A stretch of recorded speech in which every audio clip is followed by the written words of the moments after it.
All right, my God, Jay Rucci, what's the deal? What's going on, man? Everything going smooth. Shit, no, same thing, bro. I'm glad you're doing good. I'm glad we can get this interview done. Appreciate you, bro. Most definitely appreciate you, man. For sure. Well, let's get it started. This your first time on the timeline. Just let me know where you from and what was your childhood like growing up. I'm from the east side of Detroit, High Grand, Van Dyke to be exact, right in between Georgia and McCullen. My childhood, I had a fun childhood for real. I had a great childhood. I ain't never like struggled or no crazy junk like that. But like, of course, like typical hood shit, fighting and might have a couple mouse episodes or something, but nothing crazy though. Like never went without food or no crazy shit like that. How people be saying. Okay. So was it like you had like both your parents in the household or? Man, I had more than one parent in the household. So I had my mom, my dad. I was also raised by my grandparents too. Okay. And like my mama, like my auntie used to stay with us at a point in time.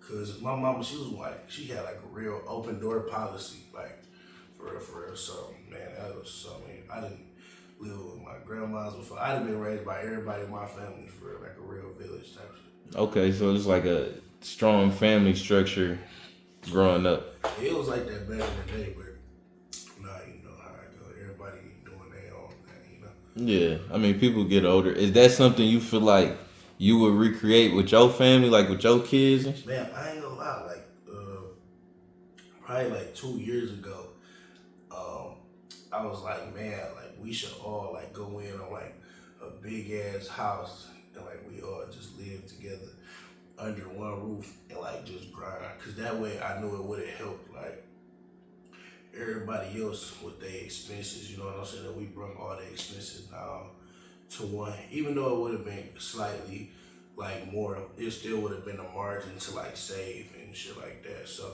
that was something that we had talked about like 2 years ago and almost did it too. But that shit ain't fall through or nothing. But I ain't against it. I'm really big on like, hell yeah, man, gonna have like big ass crib and like I'm on some shit like they can't stay in my house like shit. Like I wanna have like some acres of land and like have our own little like fake ass like neighborhood. Like this could be the big ass house and then guest house with the farm and shit over there. You know how that goes. Yeah, no, I know what you mean. That's a dream for sure.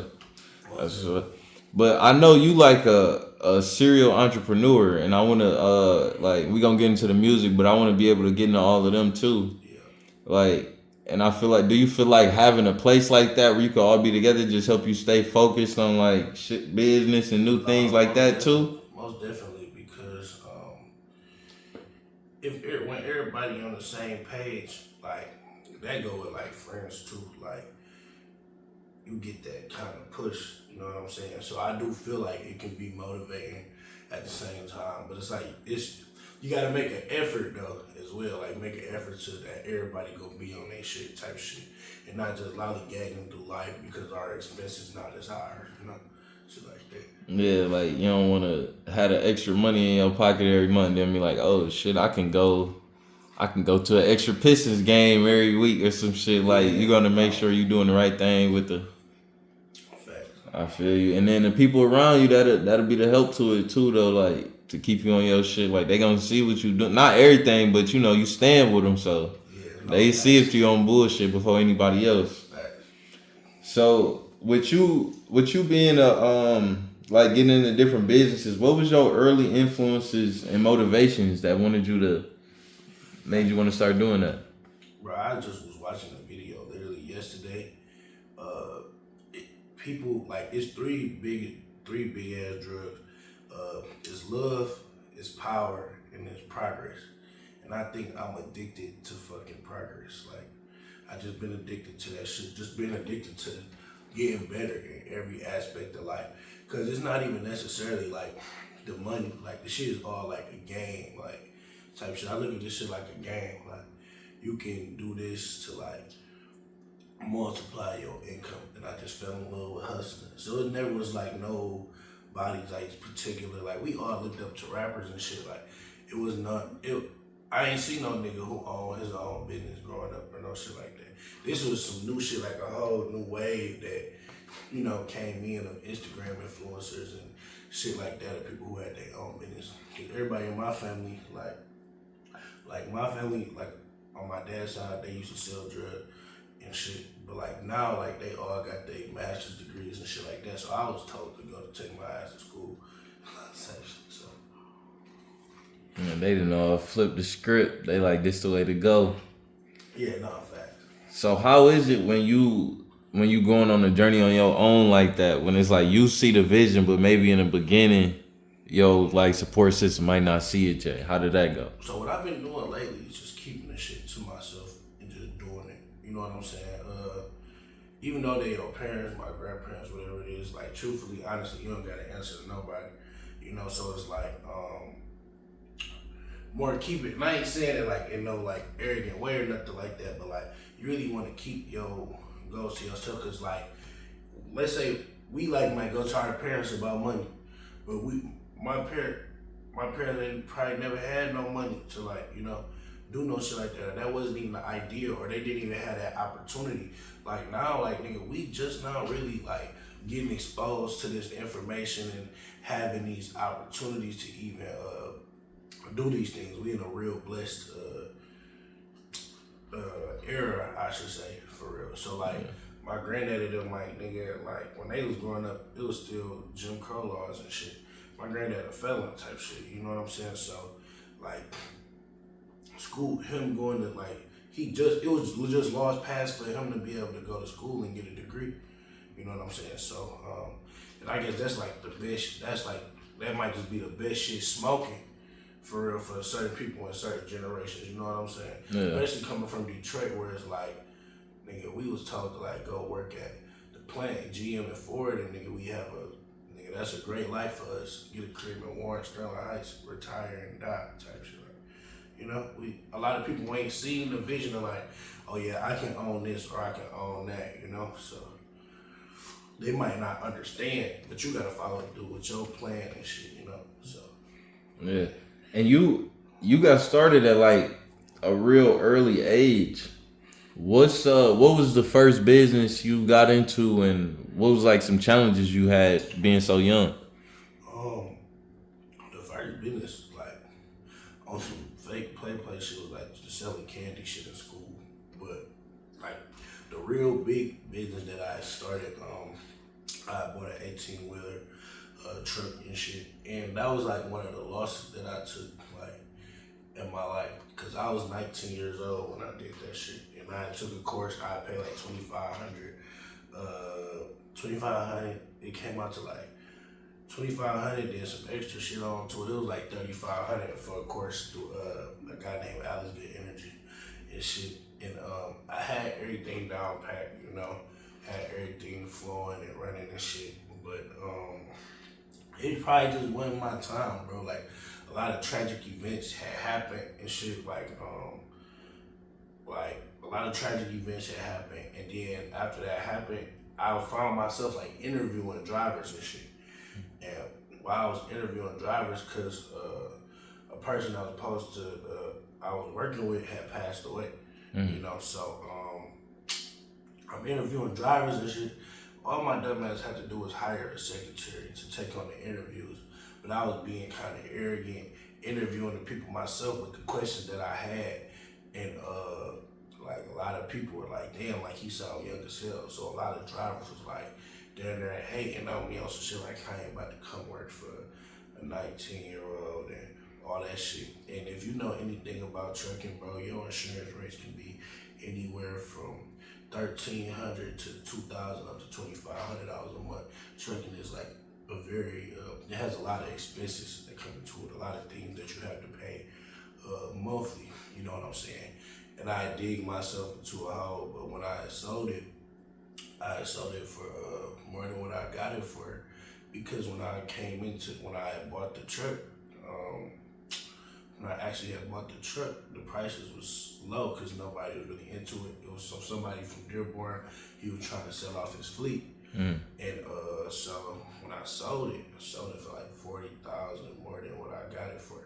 Okay. So it wasn't even a loss, but that had it set me back, but it opened my eyes, and I just started learning a lot of other shit, like a lot of other ventures and shit that I'm into now. Then I eventually I took my influence from music and I started teaching for a minute. I ain't gonna lie, like teaching people about, cause that's my real passion in life is teaching, and I'm gonna get back into it. You know what I'm saying? But in a different way, my way. My whole family is teachers. Like my grandma, my granddad, was a college professor before my auntie. I actually went to schools where my people worked that type shit, you know. So like I wanted to do teaching like in my own way, like without it being gimmicky type shit. Like I see a lot of people on the internet, they on some gimmick shit to where they making more money off teaching you than actually what they do. Yeah. You know what I'm saying? So yeah, like the trucking shit, that was my first big loss. But So that's actually interesting though, because it was like you got the truck. Was this around like 2020 when you first got 20? Yep, I was 19. Yeah. Okay, so it was like this in the middle of the pandemic. Probably right before. Like right, okay, so right before things go down, and then like so you able to get that. Not only did you get that business experience, and you say you learned from it, but that really wasn't even a normal time for business too. Like, but the trucking business was going crazy. Like the type of money niggas was seeing, bro.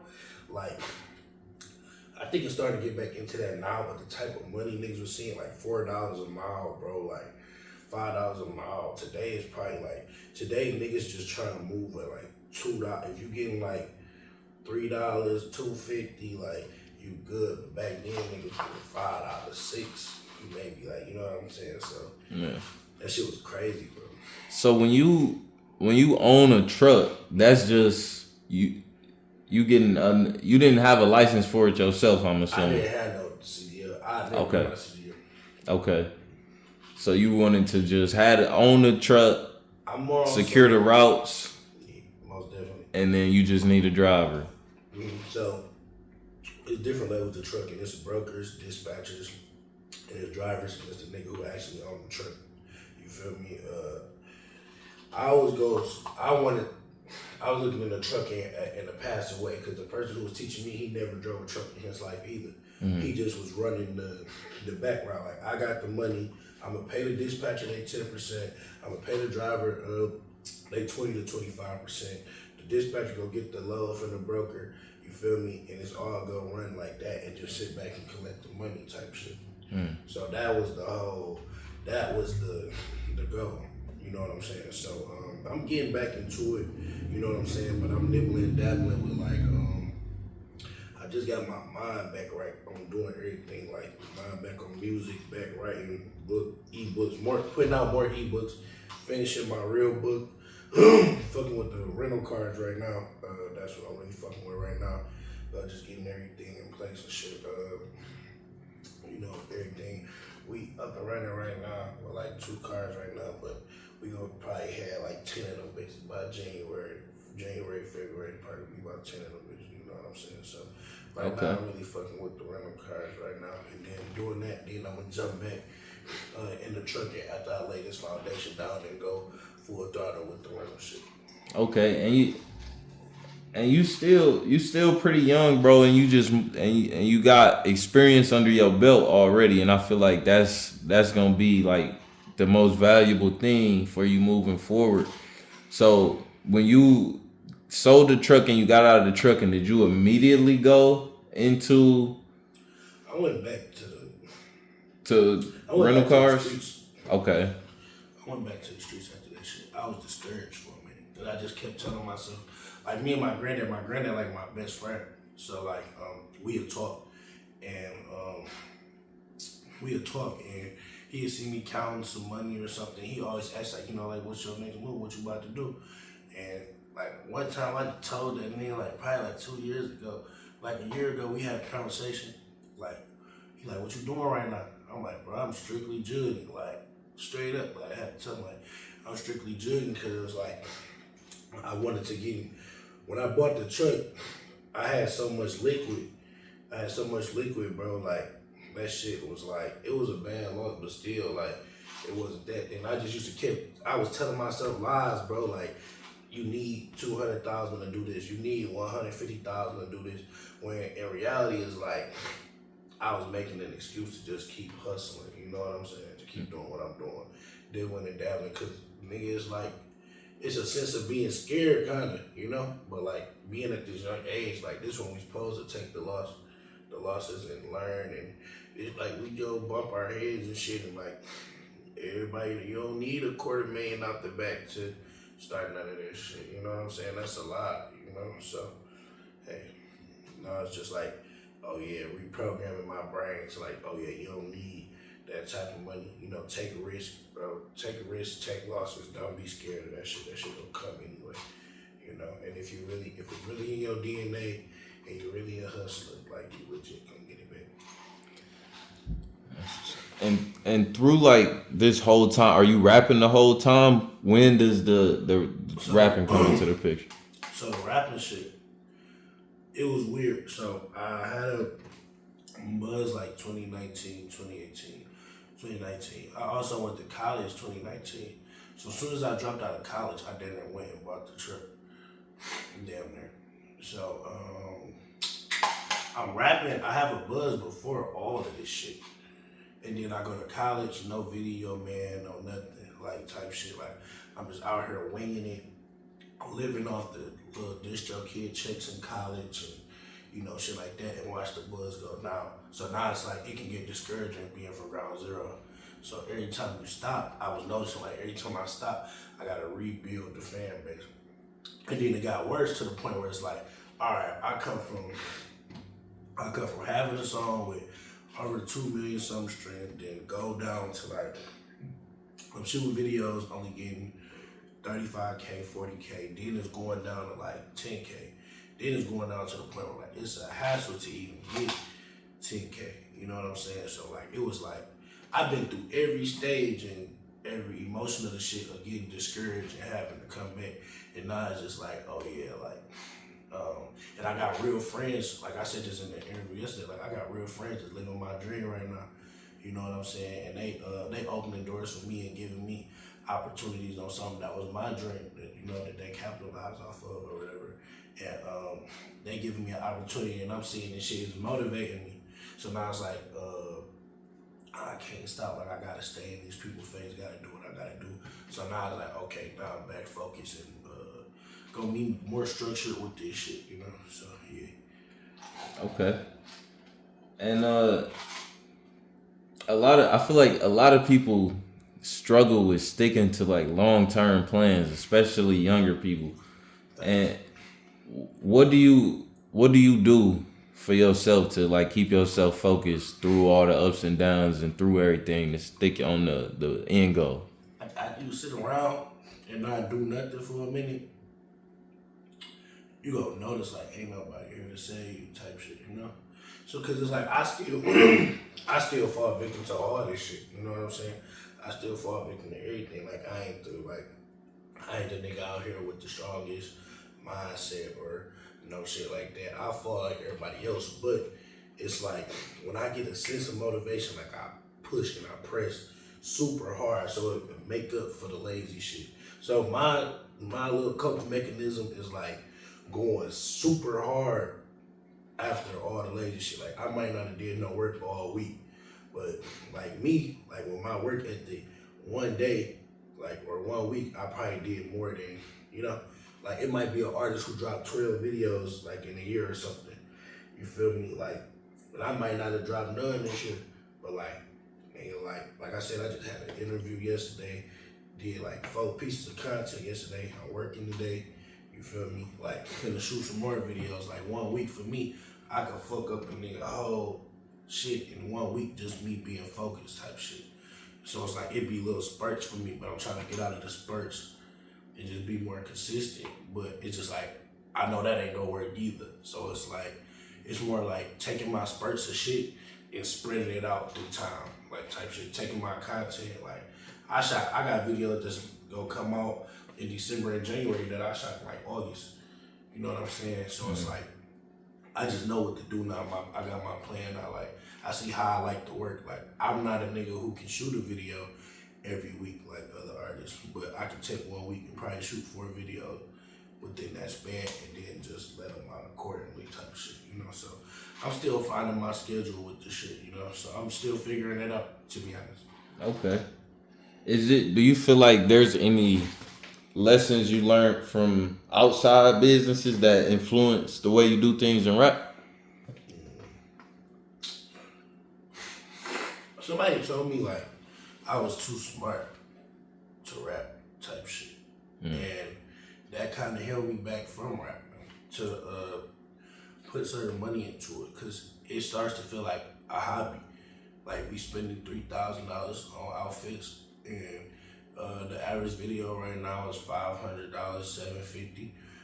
It's not, we not in the same generation where you could just drop shit and cause you hard to get noticed. Like that was the era I came in at around that 2019 wave. But now it's like, it's more based off of Instagram shadow banning niggas and all type of shit. Now it's like you have to pay to be seen now. So you gotta utilize Google ads, YouTube ads. Now you gotta utilize the platforms. And I had to sit back and realize that like you can't just post your shit on your gram no more, cause like nigga, you could be a nigga who usually get 5,000 story views.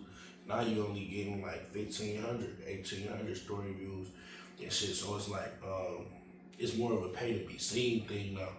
So it's like you got to take that into custom. But like I said, it can feel like a hobby, because it's like when your distro kid check come back and that bitch only $700. Like you being a businessman, nigga, I'm a nigga who calculate everything. Being a businessman, I'm 4,000 or 5,000 deep in the hole, not seeing no progress. Just to hope to get notified or get the notoriety or some shit, and you really put yourself in a hole financially. You know what I'm saying? So it can feel stupid in a sense, especially if you're somebody like me. I'm not taking I'm not trying to sign no major deal. Like I'm trying to sign like on some administrative deal shit. Like I look up to Nip, I look up to like niggas like Larry June, Money Man, Currency, niggas who really Slim Thug, niggas who really rap hustling for real, like LaRussell, like niggas like that who really get in the bag outside. I'm not taking no big ass advance from no label. That's a loan. You know what I'm saying? Like a lot of people not hip to that. Yeah. A lot of people just think like, oh yeah, nigga, I just signed a deal. I just got paid for all my music. Like, hell no, that's just like a big ass loan with a whole ass interest rate. So it's like when you really grind and try to take the independent route, like your distro kid checks and your publishing checks not even go be to a point, it's not even gonna add up to the money that you blew. You know what I'm saying? But so that fucks me up to stop rapping, you know? But like now it's like, fuck it, like just keep putting out music and let the compound interest add up, and you know, eventually it's gonna get to a point where it's like the 40s a month go come in and crazy at $40,000 checks a month go come in eventually. So it's like it's gonna pay off, but like super duper delayed gratification, because they paying us less than a penny of a dollar on streams and shit. So, but that's why I like not to run on your question or nothing, but like that's why like as an artist you gotta utilize merchandise, selling merchandise, also doing shows and doing to the point like LaRussell got this thing. I think it's a platform called Even, to where you selling your projects to the consumers before it even come out, and they getting like vinyl CDs how Griselda used to do. I be studying like hella artists that was independent who got into certain situations. So I know what to do. So it's like when I get that fan base, like I'm knowing how to pull that other money out now, other than depending on royalty checks and publishing checks and shit. Yeah. I know you just said a lot there, but I'm gonna just pull out the artists that you mentioned that influence you a little bit, or that you look to and kind of watch what they do and enjoy their music and like the way they do business. I can see that, because it reminds me of if I was to describe your music, it would be like a hustle music or get to the money music, motivate you to not be on your ass type of music. Right. How would you describe? I don't know, cause I can get ignorant as fuck, So it's like it's a mix. And it's more of a like it's a psychology thing. Like I'd be ignorant to the point where just because I know that shit gonna draw people in. I know people want to hear about scamming. I know people want to hear about fucking hoes traveling the world. That shit they want to hear. And then you will go to my album or some shit, and that shit like nothing like the singles. You know what I'm saying? That's out, or nothing like the vehicles that not like the videos that's out type shit. You go to my shit, it's all like hustle shit, grind to shit. Like I get DMs on the daily, like about people saying they done made money to my music, however they made money to my music. But that's what a lot of people say. So I describe it on some real hustler shit. Like if you out here getting money, then you probably heard my shit, So, but it's a if you know type of situation, like some underground king shit, Yeah. And with you like you explained earlier, every time you go away for a minute, you got to come back and build the buzz. What's your strategy this time? Like what you got on the way? What you plan on doing to build that buzz back? So I ain't gonna lie, just developing a rap budget, so to say, like how a label will give me a budget. I'm basically like signing myself, basically. So I've been reaching out to hella Detroit platforms and shit, and I got a formula that I'm developing like on every drop, like reaching out to every single level of blogs, like even if it's like the Hip Hop Labs, the Detroit Rap News, the Timeline Podcast, the Detroit Rap Daily, building those relationships and getting those relationships under my belt to where like when I'm dropping, they can all drop it on the same day. So to the point, it's just like paying more to be seen, like type shit, So I'm trying to develop a schedule because I don't have a team or no shit like that. I'm trying to develop a schedule of getting things right and just figuring that out, building a better relationship with the blogs and shit, and then like I said, paying for advertisement as far as Google ads and YouTube ads, just paying more to be seen. For real, I'm not really taking a feature route or nothing like that because it's like I don't want to be known. I got a bunch of features down there with I did a song with every artist I wanted to in the city besides about three people for real. So like I'm kind of past that phase like in my career. It's more on some shit like I don't want to be known just from they like this song just because they favorite artists on this shit. Yeah. You know what I'm saying? I done been there before. So it's like doing it to where like it's just me and being known for me, not attaching myself to nobody, no cosign, no shit like that, So yeah. That's what's up. And then I know you didn't you mentioned in a couple of your songs, it was an older song, so I don't know if it's still the case, but you mentioned no drugs. Yeah. Not doing drugs. How being a rapper, I feel like it's extra tough to just have that stance. Like I just wanna ask like how do you deal with that part of it? So the thing was like I used to smoke every single day, like to the point where like I couldn't get high no more type shit. So what I noticed with weed and shit, like weed make me lazy as hell, and I have a lazy personality already. So like I can naturally be lazy. I don't need nothing to help me be lazy.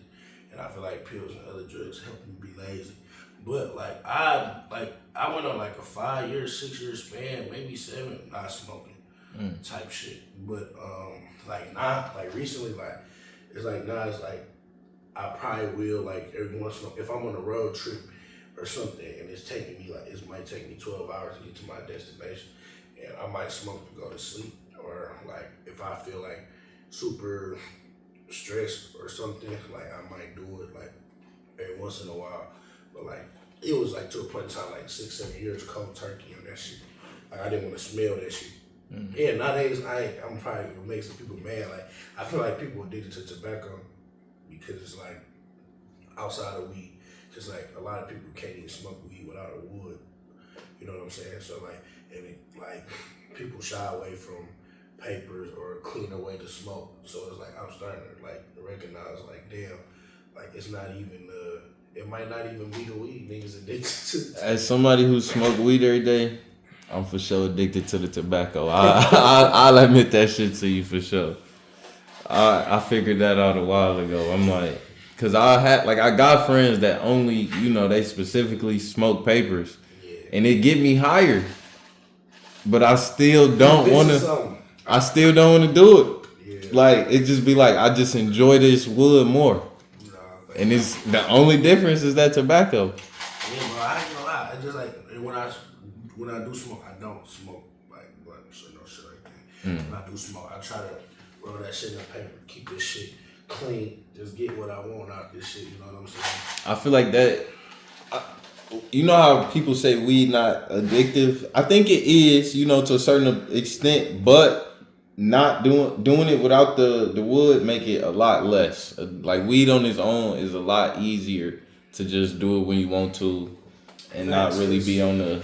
And I'm an overthinker too, bro. So it's like I can get like, and I ain't gonna lie, weed helped my progress because it's like weed didn't help my progress for because it's like I get hot just to chill and think I'm about to go to sleep, then I get to just thinking like about all the shit that can go wrong. Because I'm an overthinking ass nigga, so I just sit out and think about all the shit that go wrong. Then I wake up and I write a bunch of shit down in my notes the next day and just try to remember all my thoughts in my mind because when I'm high, I'm not doing shit at all. And I try to remember all the thoughts from yesterday and like that's how I work, like type shit, and loads and packages and shit. I can't just wake up every day and work. I gotta pick 2-3 days that I'm gonna just go hard, or it might just be one day when I just go super hard and I just chill because I value my time a lot.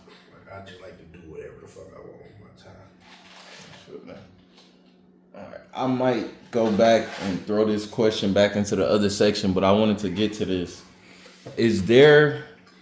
It's a 2-part question. Yeah. One, what do you think is like you mentioned you don't need a ton of money to start doing something or to get into a business. What is the mark you think you do need to be at? Like how much money you think you need to have, or what position in life you think you need to be at to get ready and start a business? And then aside from that, what's just some young motivation you got from a young person trying to start Let me something? break this shit down. It depends on what you're doing and your circumstances. So I'm gonna break down a couple of things that I'm into and how things could go. It really depends on your credit situation. Your credit, if you got good credit, you can do anything type shit with little money down and shit. But like, let's just say, I'm gonna give people some game. Like, if you in a trucking, an average truck right now going for 20, 30 bands, 35 bands, but the trailer gonna be an extra 20 bands. So you coming out of 50. Or you could finance a truck, an older truck, you feel me, and only gotta put $1,000 down, only gotta put $2,500 down. Vending machine shit, like the vending machines are quite cheap. They about $2,000, $2,500, you feel me, for a good one. $2,500, $3,000 for a good one. That's just more like outsourcing your location, so your work ethic come into that. Like cold calling different businesses, seeing if they need vending machines and ATMs. Them bitches like $2,500. You know what I'm saying? To make, and you need more to see a lot of money. You know, type shit. But that's a low income business you want to get into. If you still trading your time for money, like people who do like, you probably cut hair, cosmetic shit like that. Nigga, that's just a skill that you got, or you a plumber, or you you work on cars and shit. You just need money for promotion. So it's like you could the nigga promotion nigga the right, you put the right video together, $1,000, $500. Some posts only $120, $125. People in Detroit, like, it's fairly cheap to post on their platforms. Like the most expensive platform in Detroit is probably like the Hip Hop Lab, where you go get the most, engagement. And that's like only like $300-$400 a post. So you take a band, you could take a post, like you can go big on the Hip Hop Lab, then go Detroit Rap News timeline to Detroit Rap Daily, Metro Detroit News. Like you can bang them out right there with your one ad. You feel me? And your page has potential to go crazy off $1,000. You know what I'm saying? So, like, if people got a business on that end. Then it's like something as simple as like the rental car shit I'm into. Like, I'm gonna give out a real gem right now that I'm executing right now. So with the rental car shit, we targeting DoorDash and Uber drivers. These are people who make money off rideshare weekly. But Uber, they charge, it's people who don't have cars that want to make money, that have driver's license. So it's like if you driving, I don't rent my cars to regular people. My preferred person to rent to is somebody who does rideshare that's making money weekly. They probably making about $1,400 a week. So I'm taking vehicles that cost $3,000 to $5,000, economy cars like Ford Fusions, Kia Optimas, Forte, shit they got 130,000 miles on it, 150,000 miles on it. Not nothing cute. These people want to make money in this shit. We there taking the car that costs $4 bands. I like to spend about $4 on the car. That's what I've been doing lately. Spend about $4 bands, and we charge $400 a week for the vehicles. You feel me? So $400 a week for the vehicle, $1,600 a month, $200 on the insurance. So that's $1,400. That's $1,400 in profit a month. You gonna make the money back off the whip in about 3 months. And when we paying rent, people talk about real estate and shit, right? Real estate, these people are spending 50, 60, 70 to hundreds of thousands on houses to get $1,800 a month. We paying $4,000 to, after 3 months, we gonna be in the clear. No debt, no nothing, you feel me? To make it $1,400 a month. The spot that I'm in right now is $1,800 a month. One car, there's one car. Go. If one car gonna pay the bills for this house, if I put like $200 with it, you feel me? So it's and when you scale it to another level, if you got 10 cars doing $1,400 a month, you making $14,000 a month. You know what I'm saying? And that's not like no super big like amount of money, but like you could live a decent lifestyle off of that, especially if you keep your overhead low. I'm big on that. I'm big on keeping the overhead low so I can save the money, bro. So, and I ain't gonna lie, for some motivation for the kids, don't be in a rush, not the kids, but the young people, don't be in a rush to move out of your people shit, you feel me? Start your business, take your losses, take your risks. Like, this the age right now to take risks. Like, you never, I ain't trying to be funny, like, if you got work ethic, you never gonna be broke, bro. Like, never. Like, I get out here and do, well, I'm lying, cause I ain't gonna do shit, but I'm gonna always find a way to put the plan together. I don't know about everybody else, but like, if you got a work ethic, I got the brain. So it's like, I got a real brain. So it's like, nigga, I'm the type of nigga, like, I start a lawn company, you feel me? Like, oh, it's this one business too, like some, this new shit up. I can do this shit in this complex right now and make some bands, or a nigga can come to my complex right now and make some bands. It's some shit called Valet Trash, my nigga. Nobody, what do niggas do? Everybody's lazy. People don't like taking their trash out. So nigga, it's some shit called Valet Trash, bro. All you gotta do is get on the internet, bro. It's just a million ways to make money out here. Valet Trash, nigga, you go to the leasing office, right? You charge people $30 a month for valet trash. So you go to the leasing office, you come like, oh yeah, we a trash company or whatever. We'll pick up your trash every other day. All you gotta do is set your trash bag on your front doorstep and we go dump it. Nigga, my last complex I was living in, I watched somebody do this shit. My last complex, the niggas pull up in a Ford F-150, my nigga. I paid about, that shit was inside my rent, so you didn't even know. Like, nigga, they raised the rent by $30 to everybody who wanted to opt in. Nigga, you set your trash on the front door. This nigga would come every other day to pick up the trash. Nigga, I could go grab some niggas off Linwood and put these niggas in the F-150, tell these niggas I'm paying these niggas $50 a day, bro. Imagine how many people was in this fucking complex paying that type of money. Niggas making $12,000 a month for picking up trash. Like, that's insane, bro. Like, you just gotta find, your niche or whatever. You feel me? It's so many ways to get money, bro. So it's like, don't be scared to lose, bro. Cause it's like, I'm never scared to lose. Like, I take losses all the time, and I really learn, like, from that shit, and I won't make that same mistake again. so many times I've been to 100,000, do some bullshit, get knocked back down, you know, or stack 50,000, 20,000. Like I done been through every phase, you know. So don't just think like, just don't be scared to lose, bro. I ain't gonna lie, cause like it's gonna happen any fucking way. And it's like the biggest like thing is like it costs more to not do something than to do something and lose type shit, you know? Cause like you never tried. So that's where I'm at with the rap shit right now. Like, if I stopped right now, like I probably like wasted what was to come for me type shit, you know? So yeah. So, all right, if it's somebody who never heard a Jay Rucci song, what's the first song you would send to him to get him hip? Damn.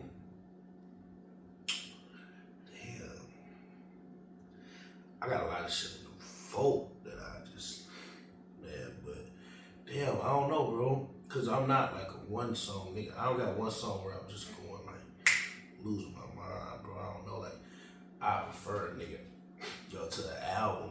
Like I to the album. I say go to like Apple Music or something. So you just send him the artist page. Yeah, I tell him just go to my last album. That'll sum it up. For real. But like right now, I'm in the mode right now to where it's like I got crazy ass songs. So I was about to say, to me, like it's definitely some shit on them albums, but I was definitely about to say, to me, the hardest shit right now is the most recent things you've been posting on Instagram. Oh, that's hard. I appreciate that. Yeah. No, I've been going crazy on the gram lately. Like that one verse, I ain't gonna lie, probably my best verse all year. I got songs that's better, but that Spaz on Steve shit, like I lost my mind on this shit. I told myself like, bro, that's probably like my best verse all year. Like that was my best verse. But I got real songs that's gonna. I ain't gonna lie, yo, I've been pressing the cheat code button lately. Like with the songs I've been making is literally for the masses now. So I literally been like my engineer Cam. He had told me like, bro, you been making music like for the fans lately. At first, you were just making music for yourself. And like, I'm really making music for the masses right now. So I'm cheating right now. So yeah. So all the songs I'm about to drop now, like the Nigga Please, the Clifford, the Crip. Like I got some shit called No Shit. Like it's all. Oh, and some shit called Money Trees. Like it's all spam and catchy ass hooks type shit. Like it's all that type of shit. So yeah. Okay. And like with them songs, I know you've been talking about an EP for a minute. Is those all just coming out on an EP, or what's the next thing you release? Bro, all them bitches coming out there. I'm going on a real single run right now. Okay. Cause my tapes always been on some shit like it was never on a bunch of single shit. And if I drop a tape with a bunch of singles, I feel like I'm lame. I ain't gonna lie. So I really want, cause I be wanting to get in depth and really understand what's going on. Like it's deeper in this shit than life. Like I think like the singles is like cool. Like that's on some YouTube shit. All right, it's a single on Apple Music shit. But them tapes is like I really want to go into touching people's soul. Like my brother, my man's King Hendrix, bro. I don't know if niggas hip to him. He from Louisiana, but he like a Houston artist or whatever. He do a lot of songs with Babyface Ray. Like that's how I found out about him. But bro, like his singles like hard as hell, catchy as hell. But bro, you go to that nigga tapes, bro. Like he's talking to your soul, like gang. Like I ain't gonna lie, like he saying crazy ass shit, like and like life experiences that like not everybody been through before, but he just so relatable on his shit. And I really want to be more relatable on my tapes because Sterl tell me that shit all the time. Like, I love the ignorant you, but like, people love me for my pain, you know? Or not even, I don't make pain music, but people love me for the transparency of my life or like, and what I do. People want to know that shit because at that point, you know how like, not trying to go everywhere, but like, you know how like a rapper only rap about making money, getting money, like that's all they rap about type shit. Like, you would then start to think like, damn, these niggas don't go through nothing. Like, and that fuck up the human like mind type shit to like think that like everything all good. Like, That's why Doug's so cold. Like I think Doug the best in the city because like he got songs that's gonna turn up, but he can make you cry. Like a lot of artists can't make you cry. Yeah. Type shit. But he can turn up and just like shit like that. Like bro, I feel like that's key in artistry overall. I feel like something like that came into play with Thug last album that he dropped, like when he was locked up.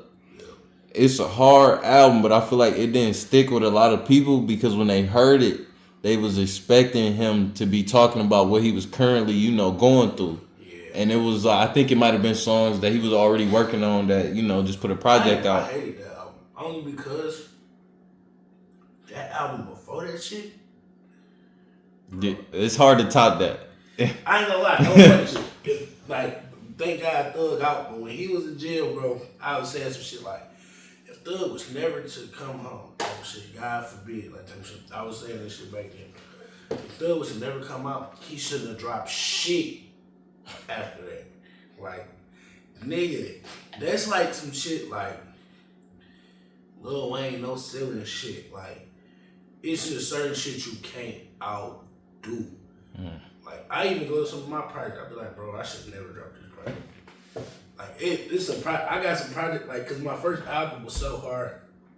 I think the album after that was supposed to come out, but maybe the album after that. But like lately, like then, but these last 2-3 albums, it's been kind of hard to like top that shit. You know what I'm saying? But hell yeah, I get exactly what you're saying though. Like, but I feel like, cause the album before that felt like Thug was in jail in a sense almost. Cause there was so much hard shit on there, like Contagious and all that shit. Like all that shit was fire, bro. No, that was definitely one of them ones. But shit, bro. Talk to the people directly. Let them know anything you want to know that's coming up, and then I don't know if Sign Here. Ooh, is that true? I don't know. It might be Sign Here 3. Or it might be no cosign. Or it might be both. On the tape side. That's January 28th for sure. It's November right now. So just know, I'm about to go on a real single run right now. That's the plan. Single run. I'm about to stay in y'all's face. And then it's gonna be tape time. Yeah, y'all get all the videos off the tape. I'm back to good. You feel me? I'm figuring this shit out. I'm working it out. I got this shit on the whiteboard. So on and poppin', man. Just follow me on the gram at Rucci. Subscribe to the YouTube. I've been dropping. I never been dropping a single every week on my YouTube lately, for sure. Like, so if you tap into the YouTube, you feel me? Go on there. That's where all my music gonna be coming out at, on my YouTube and of course on my Apple Music and all that shit. So yeah, just be on the lookout, man. I got some fire coming, man. I ain't gonna cap, so yeah. All right, bet. Well, shit, we sat down with my guy, Rucci. You had a great interview this time. Make sure y'all check out all them links in the description. We'll catch y'all next time.